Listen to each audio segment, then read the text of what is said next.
Well, thanks very much for joining us, and going to make a start. I'm going to start by introducing ourselves. So my name is Alan Noak. I'm Assistant County Commissioner, Global Projects for Kent Scouts, and I was the project leader for the Request 2021 expedition to Antarctica. Surrounding our project, we're also trying to do as much outreach as possible and raising awareness of Scouting's involvement in Antarctica, and also celebrating the works of and achievements of Sir Ernest Shackleton.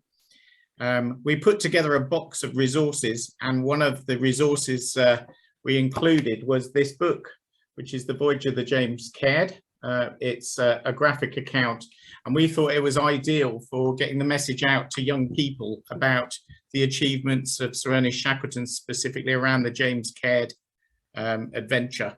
So I'm here with David Butler. David, would you like to introduce yourself? Yeah, thanks very much, Alan. Thanks very much for the invite from Kent Scouts and, of course, the Request project. It's just absolutely amazing. So I'm an illustrator and artist, comic book artist from Ireland. I'm actually from County Kildare, which is the home county of the birthplace of Ernest Shackleton, and I suppose from my involvement, all of it, I just got bitten by the bug, really, the frostbite, if you like, and all thanks to Michael Smith, who's the great polar biographer, and he's loads of children's books. So it's absolutely Michael Smith's fault for me getting involved with there we go, with all of this. Okay, well, thanks, David. And your partner in crime, as it were, Gavin McCumiskey, he unfortunately is unable to join us live. So what David and I did is we met online with Gavin earlier in the week, and we've managed to record a short interview that we're going to play now, so that we can share both the writer and the illustrator's views on the book. So what we're going to do, we're going to play that video. You can have a watch of the video that we did. Was it Monday we recorded it, David? Yeah, so Monday, yeah, earlier this week. So it's very fresh. We recorded a video so that you can hear Gavin talking about the actual writing of the book.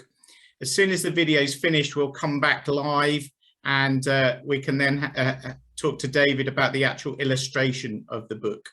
Okay, so I'm going to line that video up now, and we can watch that together.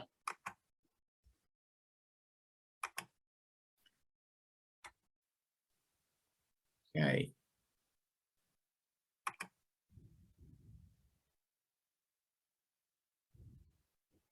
Well, I'm here with Gavin and David earlier in the week, and I'm going to ask Gavin a few questions about the writing of the graphic novel. So Gavin, how did it all come about? I mean, how did you get to write this book in the first place?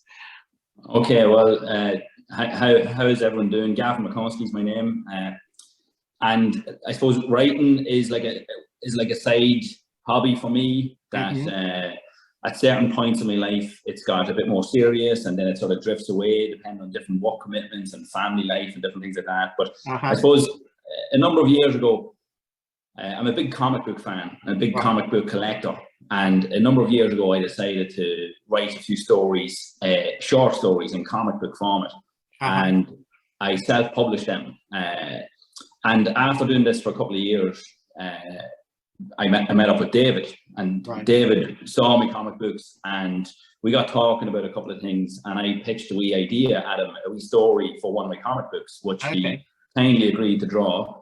And you can find that story in a little comic called Innocent Tales, number 3.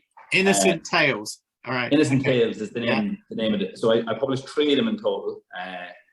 Didn't gain worldwide fame with them, but they were very enjoyable, and I enjoyed working with so many different artists, and the styles of the art within the book varies dramatically from artist to artist. But each of the stories I wrote all the design of it was that they weren't so innocent. The tales that I was telling, there was always a twist. Okay. There was always a twist to try and catch people off. And myself and David worked together on a story called Ghost Car, I think we called it, and it was about a haunted car that a young lady goes to buy, and again, in the hope that somebody somewhat picks up an Innocent Tales issue 3 and reads this. I won't spoil the twist in that story, but so that's how myself and David sort of met up and got working together on things. And it was David who actually spoke to me about Shackleton. I had obviously heard about Shackleton, and I'd,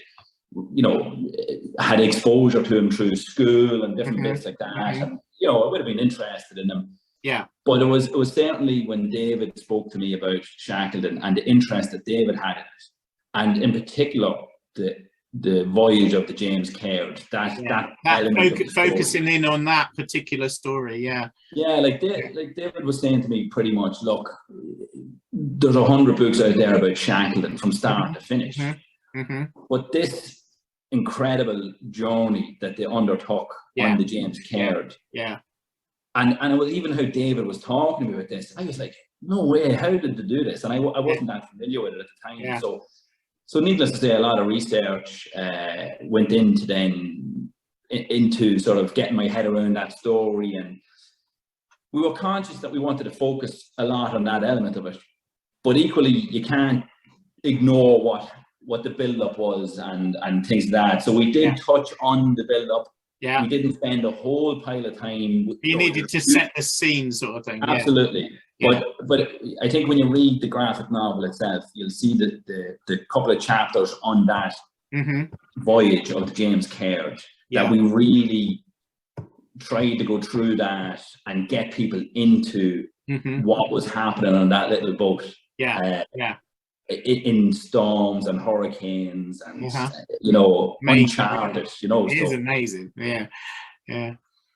So I suppose that's how it came about. David, you can blame David for it really, because it was him who came to me and said, let's go with this, and it's funny, when I was getting my head around the timeline and everything that went with it, and I was sending a bit of work over to David. I remember a particular one occasion where, because you're trying to juggle work life, you're trying to juggle everything going on with it. Yeah, you're not a full-time author, so you're going to try to fit it all in. Yeah, and I remember getting a bit confused because David came back and he was like, "No, that didn't happen like for 4 more months, Gavin." And I was like, "All right. Let me go back to that." So yeah. Cool. And there's a great link for us with our project, with the Request project, because we recreated the road. So we actually, to fundraise for our expedition, we actually did the 800 nautical miles. So we did a sponsored rowathon. So, brilliant, yeah. And they let I hope you didn't do it in storms and hurricanes. No, we didn't. No. Everyone says that. Well, you did the distance, but you didn't really experience the cold. But they did let us launch it. We actually had 2 rowing machines next to the James Caird. So that brilliant. Was Yeah. So to launch it. Okay, so sort of thinking more about the actual process then, about how you actually do it. I mean, how do you decide what to leave in, what to leave out?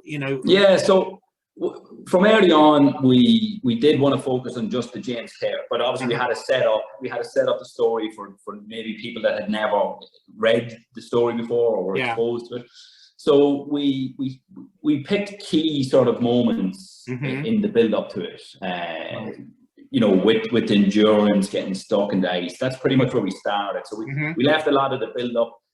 The endurance gets stuck in the ice, and then it's picking some of the key timelines and key things that happened before they get to Elephant Island. And so we focused on a couple of bits, but there was a lot we left out. Like we left out everything that happened on Elephant Island, really, apart from launching off.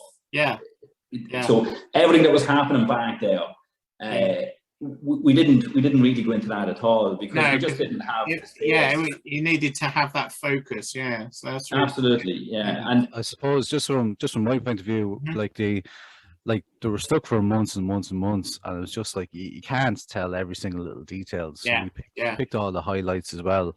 And I suppose like Frank Hurley's photographs are absolutely amazing. Yeah. So our kind of approach was to tell the bits in between, and have those key Frank Hurley bits as well. And like everyone knows the endurance story, but it's all from Frank Hurley's photographs. And that's where the James Caird is actually over missed. You know what I mean? It's kind of the of course there was no photos. There's no documentation of it. So that was kind of our approach to that. But I suppose another thing we did, Gavin, if you remember, we tried to introduce a few of the other characters and a few of their backstories. And after the first one or two, I said to Gav, we may stop this because this book is going to be an extra 20 or 30 pages. So we kind of it's funny, you're trying to introduce a couple of characters and put in, like we sort of said, look, we'll put in their nationality just to give people a sort of flavour where they're from, without going into a big massive backstory about them, because you know, you can get away with that in a typical novel format where you can, you know, you can write 3 or 4 pages of background on somebody. But if you want to do 3 or 4 pages of background in a graphic novel, well, it's 16 pages. It's not it's not 3 or 4 pages. Yeah, you know? Of course. So we tried to just dip into it, and we sort of trusted that the reader would be interested enough in the story that they would probably have a bit of background about these characters anyway. Or maybe it might tweak a new reader into saying, I need to know more about this, and I'm going to go and pick up another book. But I suppose the process of writing a graphic novel and drawing a graphic novel, David will obviously tell you everything he done in relation to drawing it, but writing a graphic novel is you don't just sit down and tell a story. You actually have to describe certain panels and certain pages to the artist. So I would have, you know, it's like doing almost like a film. Was it they do in a screenplay? But they also sort of have the little pictures, don't they, when the director's planning it? Storyboard. Storyboarding. That's it. So I suppose so. I like literally I would have sat down on day one and after doing the research and said, okay, let's go with this, and started off chapter 1, page 1, panel 1. And you would literally start off panel 1. And then what I would also get into the habit of doing is saying to David, okay, page 1, 5 panels in the page. So he'd start saying to himself, okay, panel 1 has got this, panel 2 has got that, panel 3. And if I wanted to call out, because I worked with David already on a previous story, I knew that he could take the words I was putting down and envision them himself and draw a page and move things around if needed. So as the book went on, I was very descriptive in the first couple of chapters about where I wanted different panels, and then David might tweak 1 or 2 for artistic effect, or you know, zoom in a bit more here or zoom out a bit more. But as the book went on, how I described the panels to him really sort of dwindled, because you know, he was getting into the flow of it, and it was only really when you're trying to emphasize things that were happening. For example, when they're on the James Caird, and you'll notice in those chapters, like it's raining like all the time, and you know, the guys they're actually dying of thirst, even though there's so much rain and water and everything around them, and you're really trying to get to paint as bleak a picture as possible as you can. And as I said, so the first couple of panels of that, I'd be saying to David, you know, lots of rain here or whatever else needed. But as we come to the end of that, he's in it, and I'm not really describing that. So the teamwork's there, isn't it? Because you start to know what each other's thinking if you're collaborating at that level. And like it was funny because we definitely went through peaks and troughs of you know, a lot of work, a lot of stuff happening. Maybe then, you know, you might go 3 or 4 weeks with, and then David might be on to me saying, Gav, look, I'm nearly finished. I have only 2 more pages of chapter 3 to do, for example. Get me more stuff over. And then I'd be like, okay, let's knuckle down again. Cool. So we had I don't know if you remember, Gavin, but we had an absolutely crazy timeline in this. So as we're putting the book together, putting the ideas, you have loads of time, and you're doing like character sketches, and we're bouncing ideas back and forth. And then we send out the book to a few different publishers, and we got 1 or 2 rejections and that sort of thing. But we went to one publisher in the Collins Press who actually picked the book up. And then things kind of dramatically changed. They start putting the pressure on you then, Yeah, it completely changed. And there's a very funny story, actually. So in the book, there's 10 chapter pages. So it's like this image for the chapters, kind of like a preempt to what's coming. And that was completely out of desperation, because what happened was we got the publishing offer. If you remember, Gavin, you went on holidays.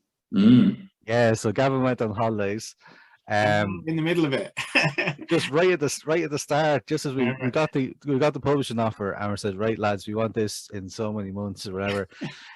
So Gavin went on holidays. He had a bit written, went on holidays, and I caught up with what he had written and ended up drawing these chapter pages just to fill out the book and to take a bit of pressure off him.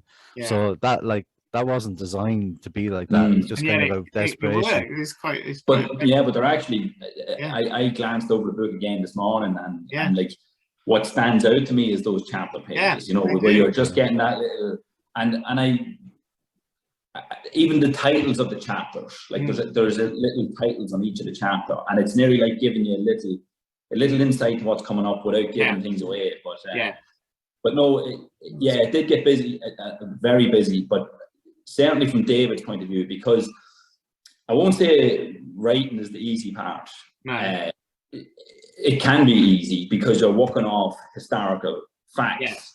But we wanted to put our own flavor on it, and some of the speeches and conversations that I'd seen in some of the movies and different things like that, I didn't want to plagiarize that. I wanted to try and come up with my own way of telling a story, so being accurate, but just bringing that bit of extra style to it. How do you manage that sort of, because you've got to be true to the original, you don't want to be coming up with fake stuff, so it's got and again, I suppose like you'll see that there's different moments within the book where I would have taken a quote that Shackleton himself wrote, and so that's fine, and you put that into quotation, and it's historically correct.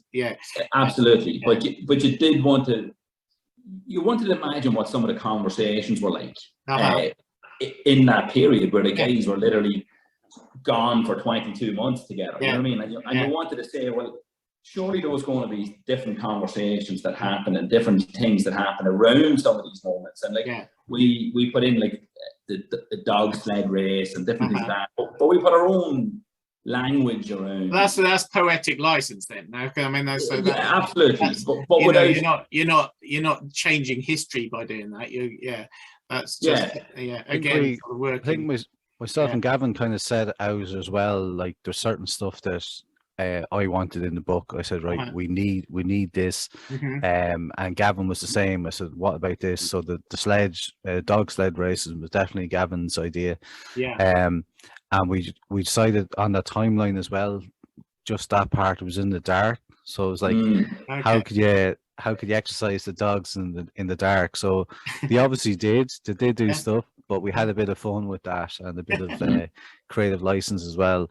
But like we were like you guys have been to Antarctica, you've been there, but we were completely imagining what it would be like, and try and get that kind of feel from the crew and like what immersive experience, and try and tell how they actually got through it. We wanted to really get across to people how cold it was, but also that there was certain moments of warmthness within and we used that with the colors, and David very, very cleverly used colors there to get some sort of warmth across, but at the same time letting people know that there's a real hostile environment that these guys are living in, for where they're literally one layer of clothing away from dying of freezing temperatures, and one layer of clothing added to them could make them sweat too much, and they could so it was just really such a hostile environment, but we wanted to bring a bit of warmth into the book as well. And one of my favorite scenes in the book, amongst 3 or 4 really ones that stand out for me, is the bit where they're making their way to the whaling station. Right.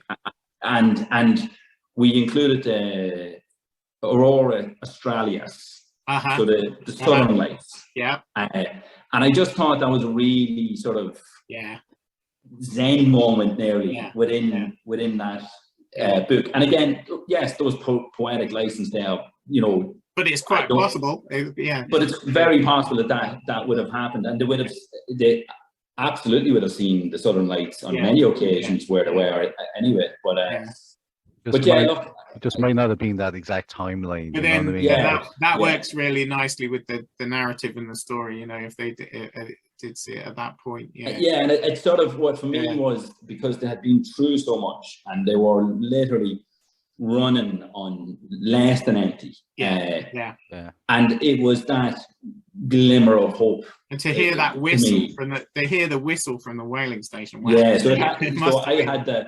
the Southern Lights sort of appearing that night, you know, before the whistle, and it was nearly like that, you know, in the darkest moment that there was like a little bit of light there.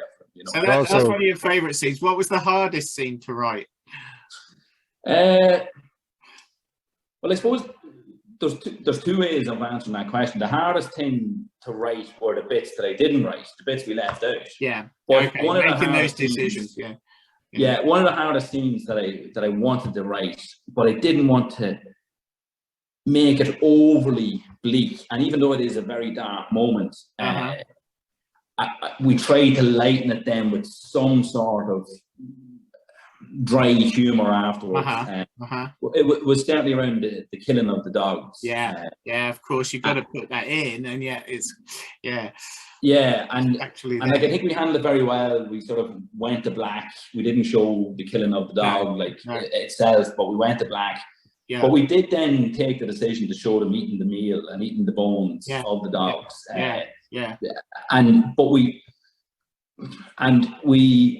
We put in a nice wee sort of link in there to sort of Shackleton and his leadership and the decision he had to make.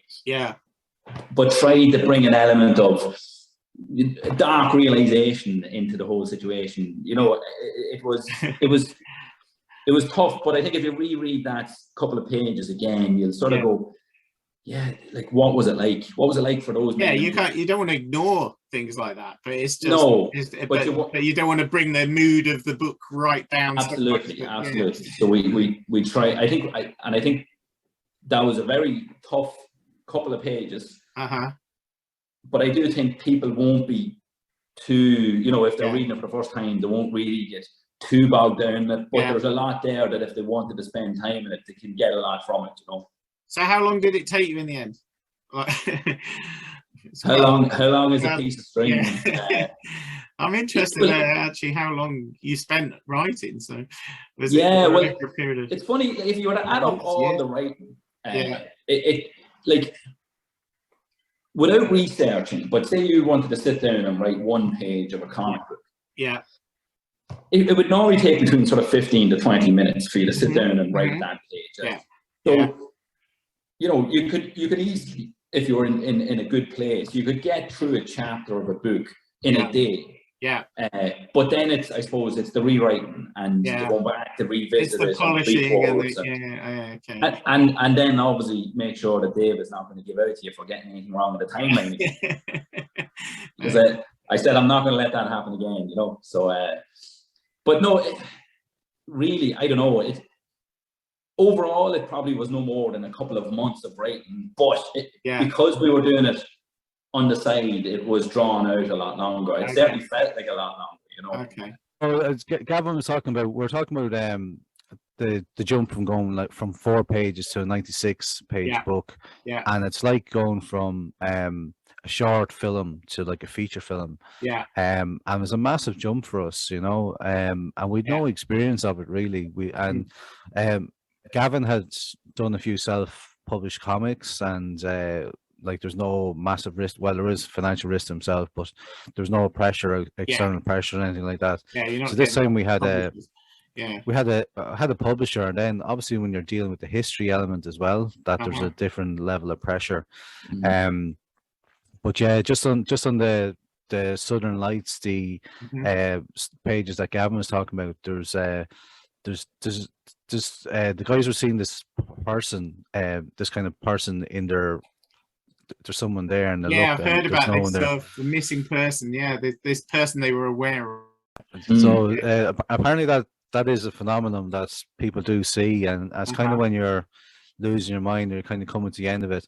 And there's also a little kind of religious kind of feel to that thing as well, that there's some kind of external kind of person looking after them, and that's where all those the lights and all that thing, so it all became quite significant in it. And I think it was a lovely little kind of thing that Gavin actually was definitely the person for that. He said we need it, and then I made a decision to make it a 2-pager thing, so we really get to see the beauty of this thing happen. And the 3 guys on the mountains try to cross the mountain range at that stage as well, you know. So there's a few little spots like that, and there's the one as well where there's the 3 boats in the water just after the ice flows melt as well. So they're really, really significant. And they're what happens with comics as well is the less panels, the less movement, you focus on it a bit more. So it's like, I suppose it's like a filmmaking thing. It's like an establishing shot, or you just get to soak in. So it's almost slowing things down for a moment. That's it. So you actually are. So when you've a double page of one picture, you slow down, you take it in a little bit longer, and it's just like a location shot or a scenic shot in a film where you just go, wow, this scenery is absolutely amazing. But that was another kind of element as well. You just try to and it's actually one of the publisher that rejected the book originally said to me, there's a lot of colds, there's a lot of blues, and you know what I mean, and how can we push it a bit? So there are all the different bits that how we kind of push the color into the story. But Antarctica is a beautiful place, and just it's not for everyone. It's not for people really, but it is for, if you're a penguin or it's a penguin, you're sorted, you know. You know, I think one of the other things myself and David did try to do was to bring more readers into Shackleton and the story of Shackleton. And I think a graphic novel sort of hits that sweet spot between, you know, a film and a novel, and you're sort of, you know, because you look at I suppose the younger generation, you know, I remember sitting down when I was a young lad, and I was reading The Lord of the Rings, and I was reading all the you know, the reams and reams of books. And I think the way things have changed now, a graphic novel is probably more up their street a bit more. It's easier for them to access than a big. I mean, when we were putting together the resource boxes for our project, and we're trying to hit that teenage audience, it was perfect. That's why we came across your book, because it was like, this is a way that they can access it. This is we can engage scouts and so on. So, you know, I couldn't think of a better book to have, you know, to tell that story. So that age group. Thanks very much. That's really good as well. And there's another thing we did, Gavin, I don't know if you remember, but the text is actually quite large compared to American comics and stuff. And that's specifically for younger readers and even dyslexic kids, that they can just grasp it a little bit easier. So that was very important to us with Shackleton. Excellent. Well, I mean, Gavin, thank you so much. I know you're not with us live on the Saturday, but you're here with us now so that we can play this video on the Saturday. So thanks so much for joining us today. And that's no problem, and apologies again. David and I will carry on from here, and we'll bring it in. Absolutely. Apologies again for not being able to make it there. No, that's fine. So hope it all goes well for you guys. Okay, folks. So that was the video that we recorded with Gavin earlier in the week. But we're back live now on the Saturday afternoon. I've got David Butler, the illustrator, with me. And David, I thought we could, obviously Gavin's gone in a lot into about the writing of the book, but I thought we could delve a bit more deeply, and you said you might even be able to sort of show us a bit of how you actually did the illustration. So yeah, so if you can put me on Sheen's screen share there, Alan. Yeah, of course, I can definitely, let's set it so that you can do that. Bear with me. Yeah, someone's asking in the chat there about where you can buy the book. You can buy, the book is unfortunately out of print. The publisher is Gill Books in Ireland, gillbooks.ie, and it's been out of print for a good few months actually.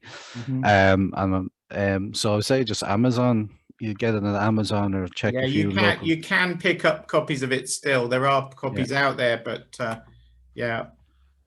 Yeah, unfortunately, it's out of print with the publisher. So yeah, just Amazon would be your main thing, or check your local library, and they should be able to get it for you either. Right, you should be able to share your screen now, David. Okay. Just make sure I get the right one. Okay. Okay, so I'm just hopefully you can see this. Can you see my mouse moving there, Alan? Yeah. All right, cool. So this is a lovely little project we end up doing in Castle Dermot. So Castle Dermot is very close to Kilkee, where Ernest Shackleton was actually born. So the local library did a project, and they wanted to do kind of give recognition to one of the local heroes. So obviously Ernest Shackleton was born just down the road, so the library actually decided to do a little project on Ernest Shackleton. So what the kids in this so school Dermot, it's a Oscailga name there in Castle Dermot, County Kildare. I just want to recognize, give recognition to them there.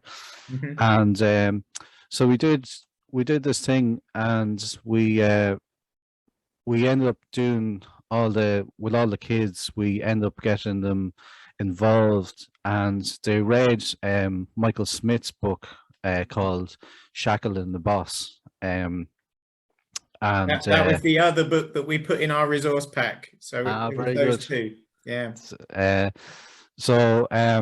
Yeah, we end up doing that. And it was actually the teacher, Owen Kirk, that said to me about how little kind of recognition was going to sorry, not recognition, but how the actual chapters in the James Caird is slightly overlooked. So we kind of went through that with Gavin there. So what we did was we went on just the chapters of the James Caird, and so we got the kids. So there's 4 specific chapters in Michael Smith's book, and with 4 tables. So obviously this was pre-COVID. We were able to put the kids around the table. So we had 4 tables, and we split the class up, and we got the kids to illustrate their own version of the story. Brilliant. So you can see here on the screen where we actually did that and got the kids to go through the story, and I kind of gave them a bit of a hand. So what happened as well is I found with working with primary school kids, they're all really great, loads of interest and whatever, but I found a few kids that were really good at artwork and really good at drawing.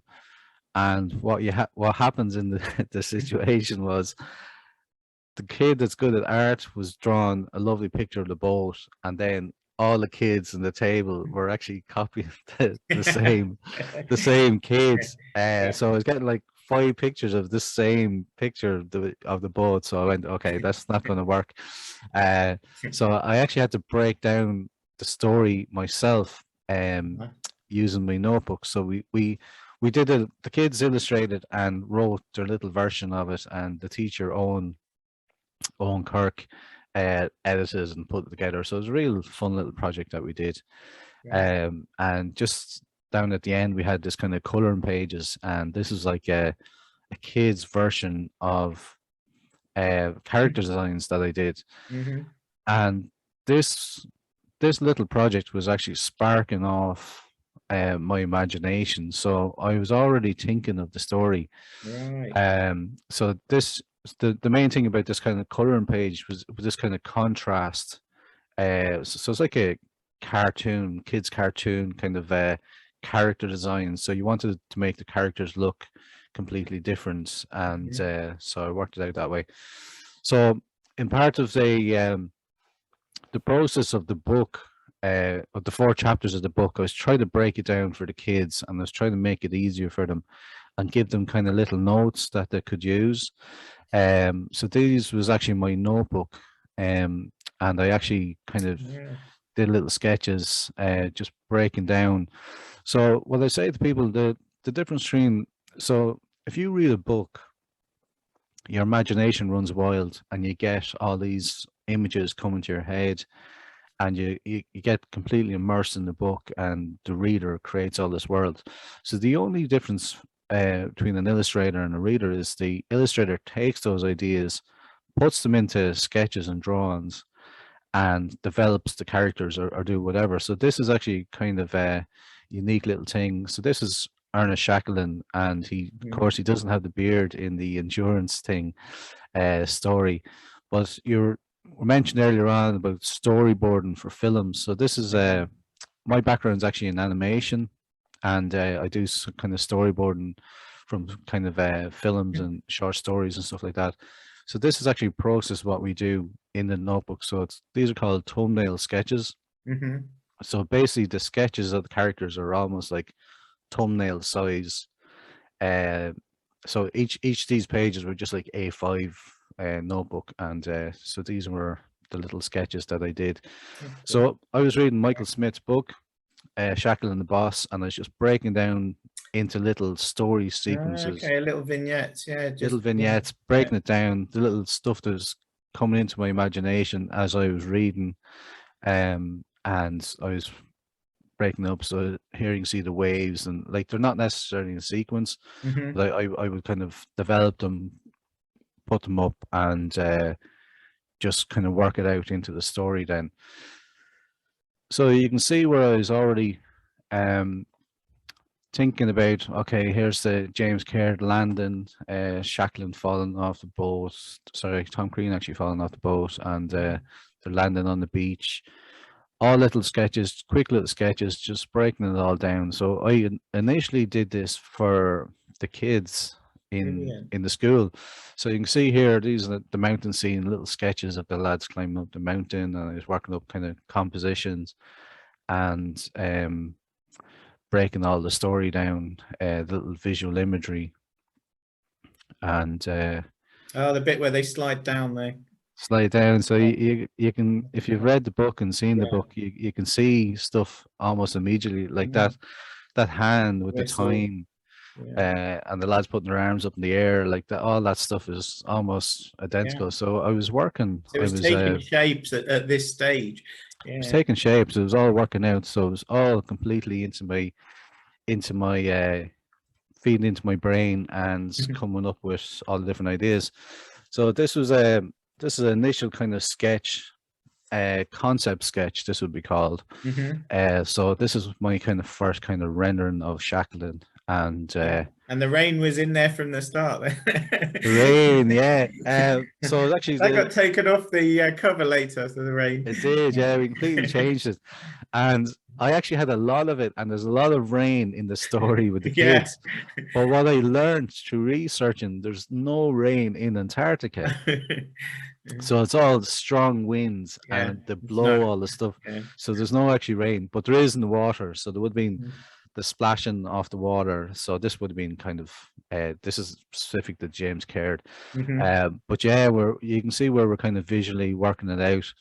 So I would have done these would have been concept sketches here of Ernest Shackleton. And I'll show you now a bit more specific of where I kind of come up with these. But it's all through research and developing and my kind of style.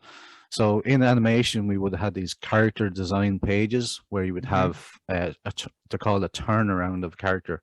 So you have front, sides, A bit like you do with a building, but so you can see it from different angles. Yeah. Absolutely, yeah. So Yeah. when we go to animate, we would use these as kind of guides as we go to construction, or kind of yeah. So we construct with little shapes. So you're it's like a building block. So it's like a blueprint, if you like. So this is the one I did at Tom Crean, and again, Tom Crean didn't have the beard on the Endurance Expedition. So we did a bit about the different characters and the main characters, and one of the main selling points for me was one that Ernest Shackleton was from County Kildare, where I was from, and by the way, I actually knew very little about him. I thought he was actually English. I knew he was an explorer, and that is a common myth as well, that he's English, but he was actually Irish born. I'm very proud of it. And later on, so there's a funny little story actually. My very first children's book that I ever published was called Do Fish Wear Pajamas? And we launched it at a children's book event, and Michael Smith was there. Oh, right. And so the school had actually read Tom Crean, Michael Smith's Tom Crean book. Done a Tom Crean one as well, hasn't he? Yeah. So the kids were actually doing one book, one town. So they were all reading this book, and I went to dinner with Michael Smith and one or two teachers and people involved in the festival, and all the teachers are really enthused talking to Michael Smith about Tom Crean and Shackleton, and I was like a little bit kind of taken back. It's like honestly, I did not know, and I was a little bit embarrassed by it, but I was enjoying the conversation, all the questions going back and forth, and so I kind of said to myself, then I am going to read a few of Michael Smith's books if I ever meet him again. And I certainly did. So the little comic book that we did, the little comic book we did with the kids, Michael Smith was actually coming to Ireland towards the end of the school year at the time. So we actually held off launching the book, and we actually got Michael Smith over. So he came to Castledermot, and he actually came to a toy library. So we actually launched it in a toy library, which is right beside the Shackleton Museum. So in the thigh. I'm absolutely blessed, if you like, for oh, great. So just on screen here, I just have a typical example of what Gavin did for the script, and there's no real magic to this, and every single writer and every single comic book, like if you did a film script, there's a certain format for a film script, but there isn't for comics, and it's really up to the writer and the artist what they want. So some ideas of captions, some ideas of headings, and panels. So panels, some thoughts about the panels. So we'd have chapter 1, third time lucky. These are little notes and the dates and stuff. You can see page 2 there. So page 1 is just one panel. And what the text is, and then page 2 is 4 panels, and this is the way Gavin would send it on to me. So we'd go through like that, and now we did actually do a little bit bigger, bit more complicated than this, but this was initially what I would have received from Gavin, and then I kind of set into doing some of the. I'll just do this one before I do the next one. So skipping the slides here. So I kind of we had this book, Gavin was sending me the script, and we're going through the kind of character designs. So this is obviously the cover of the book, and this is what it ended up being.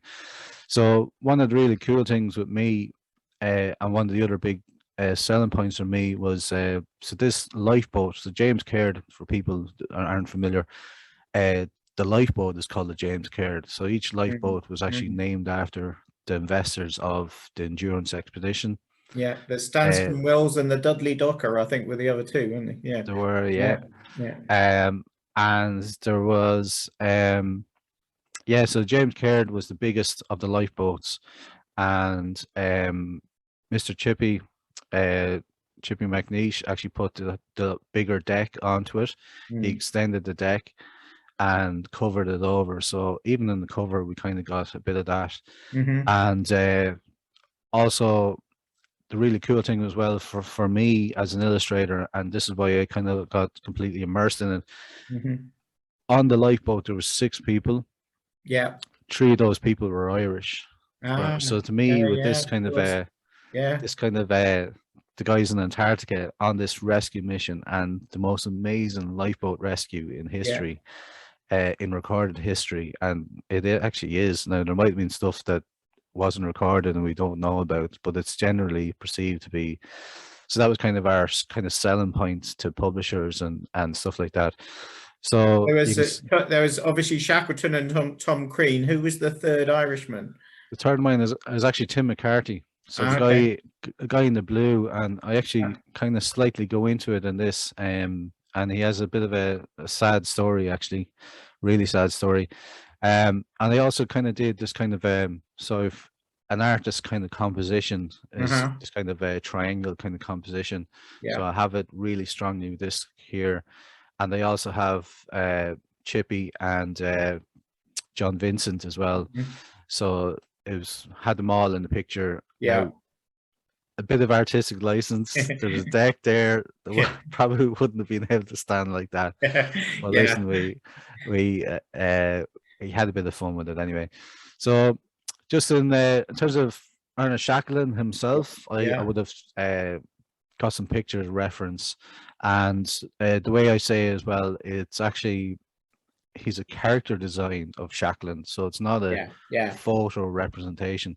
So I kind of approached it like he was a 1980s or 1990s Saturday morning cartoon. So that's a very chiseled look. Chiseled chin. So he's an adventurer, he's an explorer. So he's a character version of that. You know what I mean? But then I would throw some kind of photo references in. So you can see here the part of the hair and these kind of, it's clear. So these became my character design for Ernest Shackleton. So I was explaining earlier on about the turnaround in animation. So this is what I would have done up from the character design of Ernest Shackleton, and it's obviously the endurance expedition. They're been stuck in the ice and they haven't been eaten, so it's all this. His little bit face is a little bit kind of taunted, and the eyes are a little bit bigger. So that's kind of a thing where people are malnourished and all that sort of stuff. So this is where I got the costumes design. So there's a statue in London, isn't there? So statue in London. I do have it on further slides, but it's not on this. I think it's the Royal Geographic Society. And I've never seen it. I'd love to. If you go to the Royal Geographical Society, it's just round the corner, right on the end. So you can see it outside. Doesn't have to be open. Anyone can see it. Very, very good. So you can see the hat and this kind of bauble on top. And to me, this was like really unique. I hadn't really seen this before. So what you want with your character designs is this kind of contrast between them. So you get this shape, and people see by that hat, that shape of that hat and that clothes, that's Ernest Shackleton, and that's what I wanted. So on the far left there is the I think it's a costume from the Shackleton, the Kenneth Branagh film. And it's actually in the Athy Library, Shackleton Museum in Athy. So this is where the guys had the big gloves. So they're reindeer skin or reindeer fur gloves. So they would have their ordinary mittens inside, and of course, like because of the cold, you have to keep your fingers together, and if they're working, they'll have to take it out.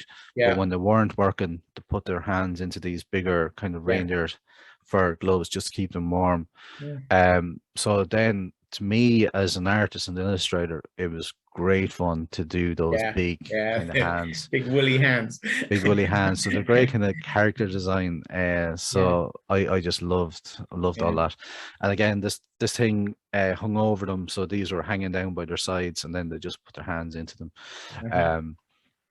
So this is where the research and the all that stuff kind of came in. And so the next kind of is another hero of mine, Tom Crean. So there's all these amazing Frank Hurley photographs, really iconic images.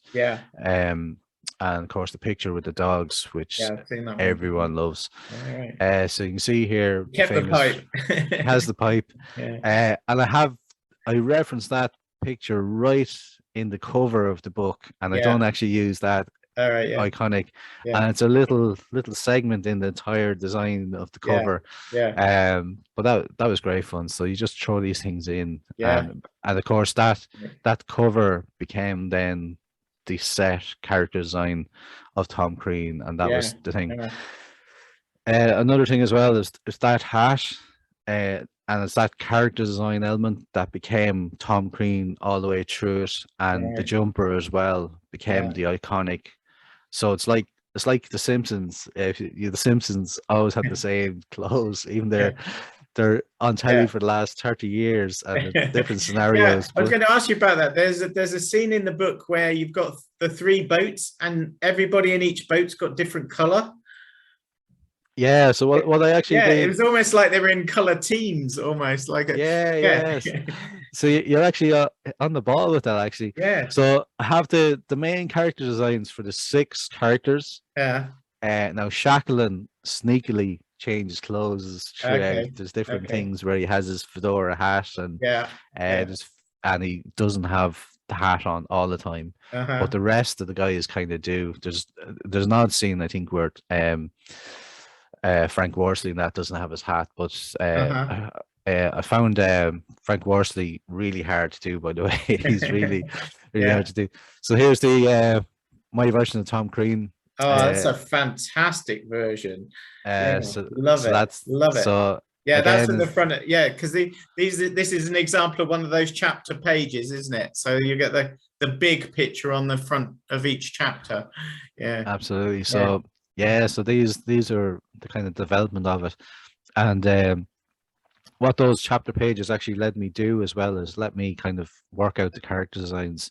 And so here's another picture of Frank Hurley. It's not actually from the endurance expedition, but there's a little sequence in the book, and that is where I actually referenced that picture. So here's the thing in the background. So you can see the guys in the background, they're full colored. And you just kind of pointed at that. So if there's group scenes, you just I do a group characters together, and the background characters are full colors. So what I did was, if you see old black and white pictures that were colored back in the 20s and 30s, that have these color tints to them. So all the background. So my kind of thing in this book was bringing these to life, and these were like real black and white pictures that were coming to life. So they were tinted with colors. So that was kind of the style that we went for the book. So that sort of explains the boats now, because I love that scene of the 3 boats. That's one of my favorites as well. It's that thing where you just stop and look at it. So that's what I did with the background characters, and they all have full blocks of colors, and they're all that old black and white tinted colors. So they're not full on like modern colors, they're all these little tints. So look, realistically, what have happened, they would have been all wearing like what Seb is wearing in this picture here. They would have been all wearing that, and to me, for visual storytelling, everything would be just cluttered. And it's like I'm doing another project at the minute, and it's all armies and uniforms, and that's so hard to get the contrast between them. So what you do is you put people at different spatial levels, and you put shadows on them and stuff, just to make other characters stand out and all this sort of stuff. So in the kind of character developed for Tim McCarthy, who's on the cover, this is another Irishman from County Cork, Kinsale and Cork. Yeah. and I was really struggling. There's only one or two pictures of him, Uh-huh. and this is the one of actually his funeral. So what happened was the guys were in an endurance expedition, Uh-huh. made it back, survived all that, Yeah. and had 2 or 3 months rest. And of course, it was in the middle of World War One. Yeah. These were naval officers, and they were sent to war. Yep. Frank Hurley actually went photographing World War One, Mm. and Tim McCarthy was in the Navy, and his boat was sank. All right. He was sank by the German U-boat, and that's why there's not as much as him, because he didn't get to write a story, he didn't get to write a book, and there's very little. Even though he survived endurance, he came back to war. Yeah. And he was killed in World War One. So just from his character designs, I was kind of struggling to get a contrast with him. Yeah. And Seb Coulthard became good friends of mine. But Seb did a Tim Jarvis recreation. That's right. For the History Channel. The Shackleton epic. Yeah. And I write, okay, Seb, you're now my my reference. So I took bits and pieces from Seb there, that kind of hooded character and the goggles and stuff. So does Seb know he's in the book? He does now. There you go, Seb. Yeah. No, I have told him. But Seb actually did took a picture of my book in Antarctica. He went back over. Great, yeah. So there's pictures of my book on the beach with penguins I've seen in the those. background. It is actually Seb that took that. And to me, it's just the fact that my book went to Antarctica. It's just amazing, you know. So just I was saying there about my notes on the books, and you can see here where they actually transcribed into the final version. Brilliant. So even those little thumbnail sketches, I was visually working up all these things, and even the scene there with the crack in the ice and the lads are pulling the boat, that would have been like 3 or 4 panels, and I said to Gavin, no, I'm going to do one big action shot, so everything's kind of cluttered and chaotic, and you can see where the colors actually really work. So Shackleton's in his brown, Tim McCarthy's in his blue, Tom Crean's in his green, and you can see where the background characters are blue, purple, fully those colors that I was saying. So yeah, the 6 main characters of the James Caird all have their set style and contrast, and everyone else has these little things. But you can see where I did the concept sketches in my notebook, and where they actually worked up into the final version of the book. That's great. So there's the famous launching of the James Caird, and in Irish history, the date it was launched, it was actually launched on Easter Monday, 1916. Okay. So to Irish people in Ireland, this is usually significant, because this was the day of the Irish Rebellion. When the Irish rebels took over the GPO and read out the proclamation. So again, so that happened on the same day, exact same day. So the lads were in Dublin in Ireland taking over. It sounds a bit funny, a post office in Dublin, but it's usually significant at the time. But on the same day, the lads were Easter Monday 1916. The lads launched the James Caird, and you can see where I use Frank Hurley's pictures and work it up. And again, you can see here where it had the different colors for the background characters and stuff. Brilliant. So that's that one here. So this is the progress of the book. So when I actually went to draw the book, I would actually do the same thing. So I would have my little sketches, my little notes, and then I would actually go to draw the illustrations in the book. So this here is so this here is one of the initial sketches. So I'd roughly sketch the pages, and you can see here where I actually changed my mind. So I have Shackleton on the ice with his fedora hat, the original sketch. And as I was doing a bit of research, disappeared, he's gone. And I found this picture of him on the deck of the Endurance ship. Uh-huh. So I kind of held off. So it's a little bit like a film where you might see establish a shot and you might Uh-huh. see what's going in, and then you have your reveal of your character. So I was using this kind of film kind of language. Right. So you can barely see Shackleton You can just see holding him up, on the deck, yeah. just see him on the deck there holding Yeah. on, and that's the actual color Wow. page of it. Wow. Yeah. So yeah, another that thing I've seen that one in. Oh yeah, it's on the very first page, isn't it, for chapter one? Very first page of it. Yeah. So what we wanted to do as well is we wanted the book to look like it was like a found historical document, you know what I mean? So someone found all these old paper that are all kind of torn, and it's got that feel, yeah.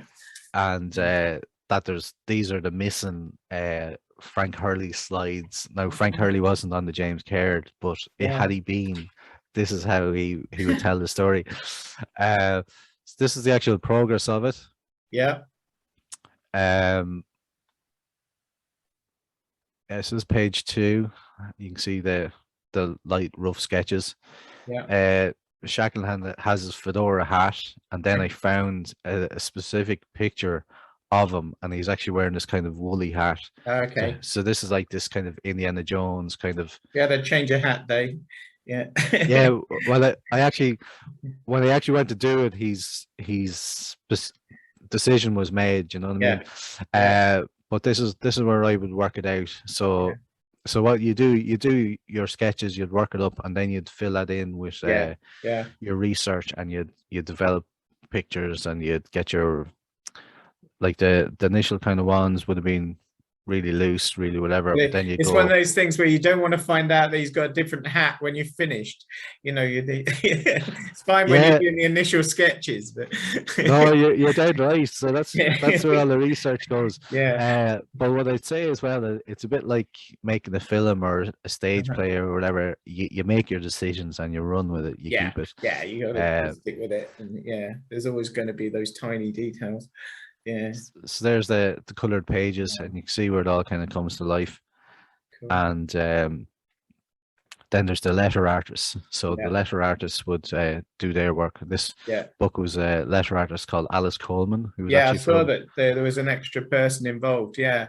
And yes. Very clever how they do that thing where there's a conversation going on. So it's sort of one balloon, then the other balloon, then another balloon, and Oh, it's a complete artwork in itself. So I would do, this would be my kind of blocking out. I would block out that text just for myself to make sure I covered all, and then I would take that away, do the colored version, and then the letter artist Alice would work away then, and just make it readable and beautiful and really make cool. it work with the artwork. So it's really a skill in itself. Oh, I love that, where they're cracking through the ice.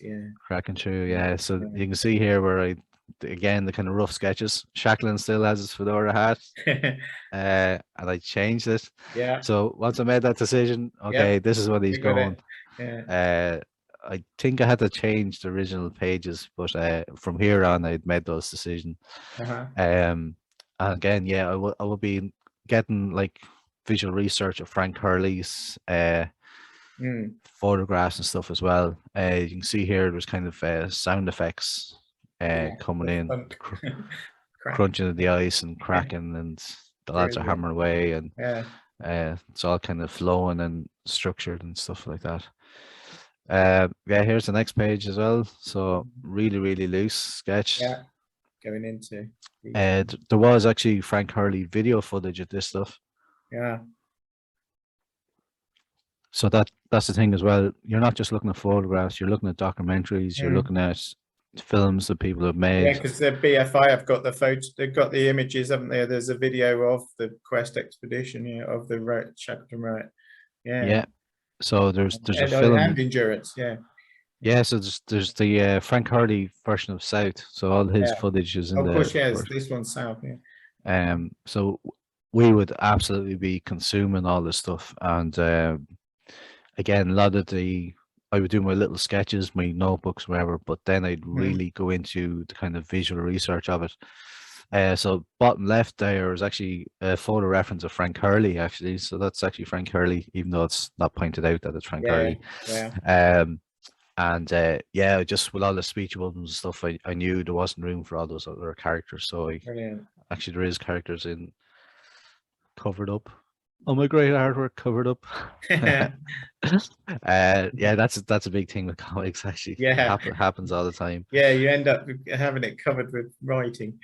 So there's like 2 hours of work just covered up there.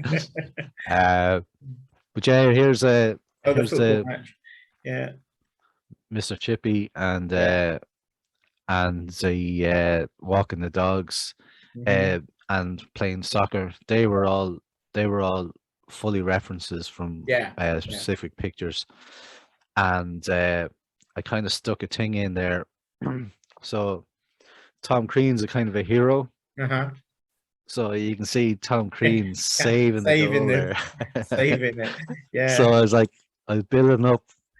Well, he saves the James Caird later, doesn't he? So it's absolutely. So he was on the ball, pardon the pun. Literally on the ball, saving there. So again, it's like visual research. You're building the stuff. So the one where they're walking the dogs is almost directly referenced from the photograph. The same with the next one where they're playing football on the ice, and then the bottom one I'd be like as if the camera was still there and moving, and you'd play around with this stuff. So there's the actually colored version. Yeah, and you can see here as well where all those background characters have those full blocks of color. Actors, the faces actually have a bit of color there. Right. That's like Boy's Own comic, that bottom one. Yeah. Well, no, absolutely. Yeah. The thing with the ice and that, it was all you just try to make it come to life, and you try to imagine what it was like, and your storytelling. And I'd skipped a slide. I will go back there. Hopefully, have one of all the Frank Hurley stuff. So this is inside of Shackleton's study, if you like. Yeah. And there's a little thing. The book publisher I have is called Collins Press. Right. And their signature is an ink bottle and a feather. Okay. And in this scene, Shackleton is coloring with the ink feather and the inkwell. And that was absolutely. So I was kind of hoping that some big publisher would take it to America or take it to England and publish it there, but I still have my little kind of nods to the publisher. I don't think I've ever said that before, actually, but it just came into my head there. Yeah, that's good. So this is Shackleton and Frank Wilde and Worsley. Actually, there's Worsley without his head gear, and they're making the decision. Actually, completely changed Frank Wilde there. Yeah. So that was kind of the fun bit. Yeah. So his study, there is actually pictures of that, and again, it's all researched and almost impossible to find, but I did manage to find a picture of it. So you've talked about like the video, the film being the resort. What other sources did you use to research? So what other books? And did you read loads of Shackleton books or Yeah, I would have read the Michael Smith books. I would have got the Endurance Expedition, so the one that Sepp Coulthard, Tim Jarvis book, I would have got that. I would have got any kind of book. Because you've referenced some incredible detailed things, like where they're taking the wood from the other boats and putting it into the James Caird for the long journey. Where would those details have come from? Would that have come from South or? I would have. I think that kind of stuff would have been in Michael Smith's books. Because he's very detailed. He's very detailed. He had laid all that stuff out, and actually, the preaching of the seal. this is one of the scenes. So, I was saying the bit with Gavin, we're kind of introducing some of the other characters, and this is James Worthy here, and he actually would have been. Now they all would have been killing seals and stuff, but I decided to pick him.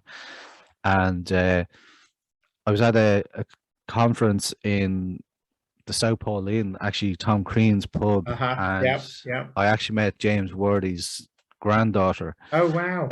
Pippa, and she actually bought a copy of the book, and she was delighted to see her grandfather portrayed in the book. Wow! So that's the really cool thing. I love the reflection of the seal in their glasses. I think that's just brilliant. Yeah, that's this little kind of visual stuff.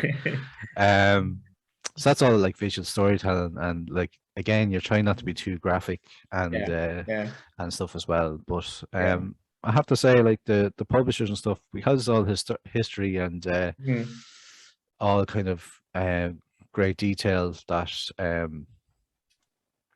it's all true. Like I would have thought, oh, Tom Crean smoking a pipe, oh, you can't put that in the children's book, but there's no issue. It's history. You're not glorifying them. And basically lads and war and all that stuff. So you actually picked on something there as well, like where you would have got research. So for some endurance and stuff, I would be on Pinterest. I have Pinterest boards and stuff. But I would be looking at war pictures. I would be looking at soldiers in Vietnam. I would be looking at that sort of stuff. And that's where the kind of visual, like there's no pictures of Shackleton upset when things are falling apart. So you reference films. There could be certain expressions and stuff. I know for Harry McNeish, when he's sawing the woods, and I would use pictures of carpenters and stuff like that. And there's another little funny story as well. And my editor, Paula Elmore, was the editor on the book. But there's one scene. There's actually one of the chapter pages where Harry McNeish is sawing wood. And she goes to me, "We have a problem here." And I was like, "He's carpenter, like he's doing whatever." She said, "No, that's not the issue." I had him like right-handed, and then on that particular one he was left-handed or something like that. I was just like, no. And I actually flipped the artwork. Of course you can flip it around, can't you? I flipped it over. So that was just one of those funny little things. That's nice. And another thing as well, look, you do all your research and you do all your bits and pieces, but another little funny story that Paula picked up on as well. I have this actually another chapter page where they're on Elephant Island, so I have the elephant seal. And I had penguins, and I had emperor penguins. Of course, and they're not. They're the other. Yes. And of course, I done all this artwork, and Paula goes, "No, no emperor penguins on them. Not on Elephant Island. There are penguins. There are penguins. Our penguins in Antarctica. Emperor penguins, king penguins, all that on Antarctica, but just not on Elephant Island. So I had to go find out what was on it, and there's the chin strap penguins. So I had to redraw the chin strap penguins. So that was just a funny little thing. Brilliant. Nice. So this is just a quick bit here. So as I was saying about bring the story to life, and you've all these little key points that Frank Hurley used. So I kind of use these like historical documents and little kind of snippets every now and again. So I wanted people that were familiar with the story as well to go, "Oh, that's that Frank Hurley." And to this, from his history stuff and stuff, I do that on purpose, completely on purpose. There's artists that do Marvel and stuff, and they would absolutely be horrified if someone found their references. But I do it specifically. Oh, I like those little history. I love the fact that every time you introduced a character, you mentioned where they were from, because it was such a diverse nationalities on this. On the Endurance, you had Irish, you had Scottish, you had obviously English, but was there an Italian as well, or something? There was a Worsley was from New Zealand. New Zealand. New Zealand, and it's amazing what a mixture it was, what a mixed crew it was. Absolutely. So like those expeditions were like top kind of science Yeah, guys. they pulled in all the people with their Pulled for their in all skills. the people. I love the fact that as you introduce each one, you sort of say where they're from. So Yeah, that was really nice, and I really love that stuff in the book. And I'm doing another book now at the minute, and we don't have that, and I'm kind of like, right. that was a nice Maybe. little thing. Yeah, that's great. Okay, so I just this go on. one Finish very quickly here. I've gone through some of these already. So these this is specific to Frank Hurley's photographs that I've done. So these would have been different presentations I did for other people, by the way. Yeah. There's the thing. I have it the Royal Geographic Society. Okay, I was right. And there's the artist who did the bronze statue. Yeah. I knew it was on one of them. I had the wrong one. Yeah. I just want to see. Okay, everything's there. Oh, there's Seb down the bottom there with a copy of my book. Oh, there he is. Yeah. So this was a presentation. Oh yeah, this is really cool. This another little thing. So this is a presentation I did for a Thai Shackleton museum, and there's the story of Shackleton's cabin. Yeah. And the cabin was found in Norway by this guy here, Eugene Furlong. There's a documentary about the cabin, and they don't mention Eugene, so I get my chance there to set the stage right. The latest documentary hasn't mentioned him. No, and they went into so much detail about everything else apparently. So, I know, and it's really sad. And I think from a filmmaker's point of view, it was accidental, and it could have been simple as a 10-second clip being edited out, and it would have just made a difference. But we'll mention you now, Eugene. Yeah, we're setting things right here, Eugene. So this is Ulf Bakke. He's a Norwegian guy. So the Quest. Yeah. The Quest ship had a cabin on it. So Shackleton's cabin was added to the ship. The original Quest vessel was Norwegian. So when the guys came back from the expedition, they no longer needed the cabin anymore. So the cabin was taken off. And amazingly, it was ended up in Norway in Ulf Bakke's grandfather's garden. So it's like it used as garden shed. Yeah. And absolutely incredible. So Eugene was on holidays in Norway and in a bar, ended up in a bar, and conversation came up why he was there, blah blah blah, whatever. And he was saying he was a fan of Ernest Shackleton and Tom Crean and whoever was in the pub or in the vicinity. Says, do you know that the cabin is down the road type thing? And Eugene was like, my God, you know what I mean? Like, I am here on holidays and the Shackleton cabin from the Quest is here, you know? So Eugene got in touch with Ulf Bakke, and amazingly the cabin was there. And so the long story short is the cabin is being restored, which is what the documentary is about. And it is going to be put in place in the Shackleton Museum. Now the Shackleton Museum is being upgraded, and a whole load of stuff kind of got delayed with COVID and stuff, but it will be in the next year or two in place, and the cabin will be in the Shackleton Museum. But I got a chance, so there's a station master in the story, some of the lads after the mountain, whatever, and I said, what does this station master look like? And I said, right, I'm going to draw Ulf. So you actually put him in. So I've got Ulf here. You see this picture of Ulf up the top right, and he has the blue t-shirt and the jacket. So the station master is Ulf. Great. So that was my little thank you to Ulf for coming to giving the cabin to a Thai. This is photographs of the launch. So on the top is myself, Gavin, and Alice. So that's Alice Coleman, the letter of the book. That's the three of us all together. My t-shirt is actually Pete Vass from Canada. Pete Vass's designs. Yes, I've seen those. So and then we've Mark Richards' Mason Shackleton statue.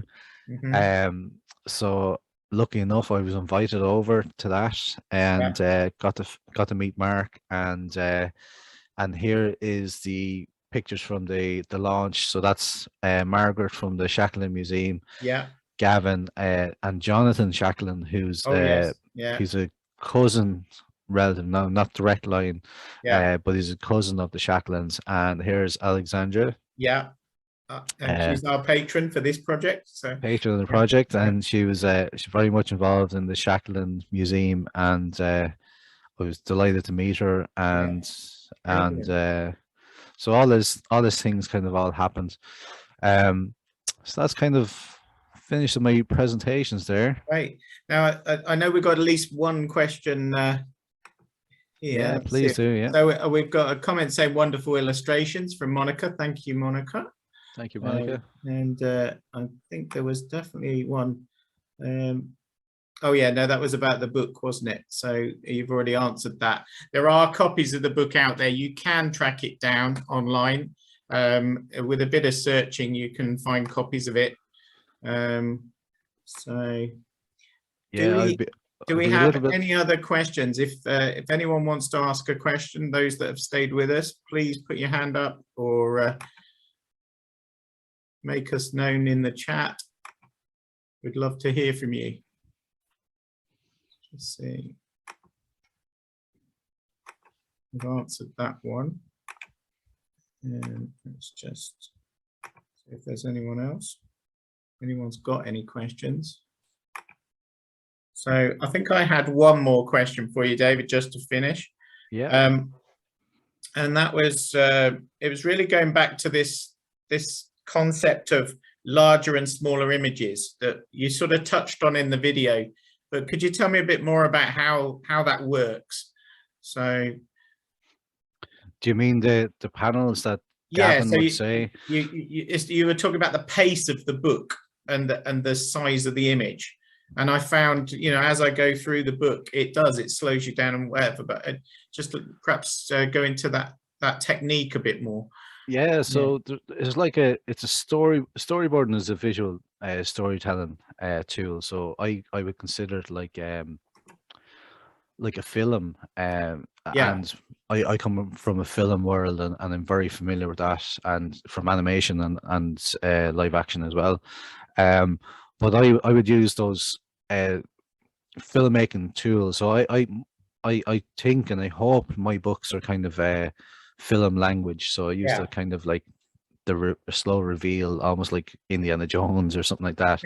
And I'd use that kind of pacing. But so what happens with in action, there's loads of, so if you imagine a quick cut scene in a film, like an action scene, there's bullets, there's a shot here, and then there's guy pulling the trigger, and there's bullets coming out of the thing. So that's what we do in comic books as well. So if you have loads of little stuff, that's all for action. So you would have more little boxes, and that's happening really fast. So that's so it's happening really fast.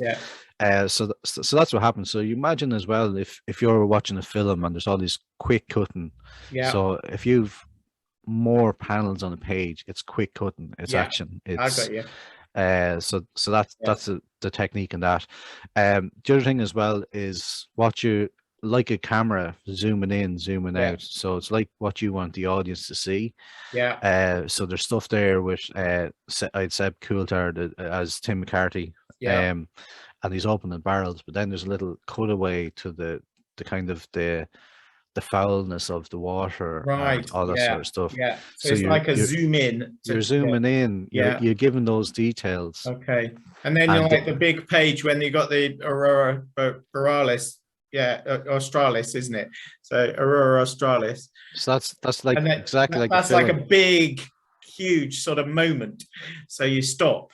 You stop, you take that in, and you're kind of soaking it in. It's like a location shot in a film. So you're just pausing the audience. Really effective. Sort of stuff. Really effective. Yeah. And again, yeah, that's where that kind of whole Cool. religious thing as well. Thanks for And that. We got a comment from David. Thank you, David Brooke. Excellent presentation, especially jellyfish. I don't know what that means. I don't know the reference to jellyfish, but no, I think maybe it was automated text, because he says especially. All right. Yeah, no, it's where it's got predictive text there. Oh yeah, especially the progress from initial sketches to final pages. So yeah, that's really good to see that development. Yeah, so, and listen, it's the likes of this. Like there's no one, you don't really get a chance to say this stuff. You might get a chat, especially if Gavin was here. Like I wouldn't have. I actually kind of, because he wasn't here, I was able to do that stuff as well. But no, listen, it's been great to chat. It's been really great to catch up with both of you over this week. And could you make me the host again, just so I can just finish off and remind people where we are with things? Yeah. All right. So if you find me in participants or whatever, that should make me. Was I sharing all my screen there? Could people that's see fine. me talking? I wasn't That's sure. okay. That's okay. So if we just go back to making me the host, I'll finish off. If you click on participants, okay, and right click on me, you should be able to make host. Sorry, Alan. Yeah. Yeah. Got it. Yeah, I thought from unsharing the screen it'll come back there. That's no problem. Yeah. So thank you for that. That was session 3, and we have. If I move on. We have been working our way through a series of sessions. The first was session 1 was me talking about our adventure in Antarctica, and you can watch that on YouTube now, or if you go to our website, that's request2021.org.uk. You click on Join in Antarctica on the menu, and you can go straight to a video of that. We then had a talk with Joanna Groshevich all about Shackleton's endurance and her book. And again, that's now available on our YouTube channel and with a link on our website. And then this talk, you may be watching it as a recording now, will be up as a recording.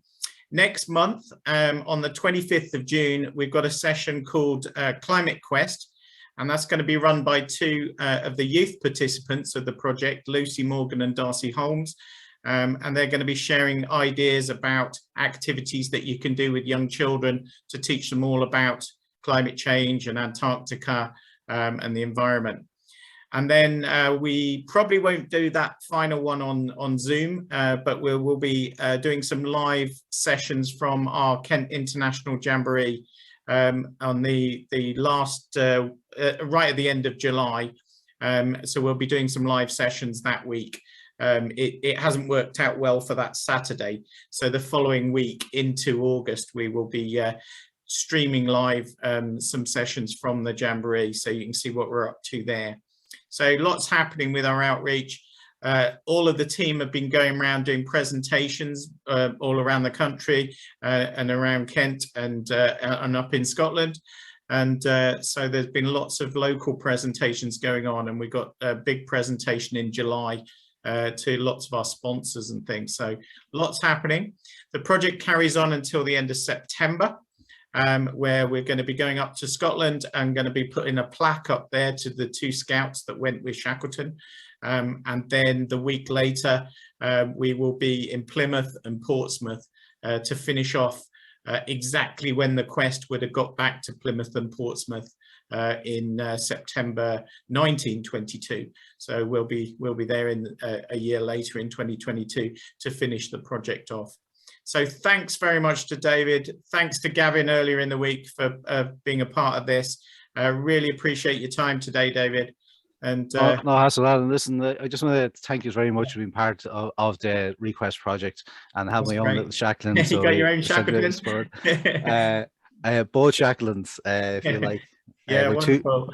And with 2 babies. I can highly recommend this book if you can get hold of it.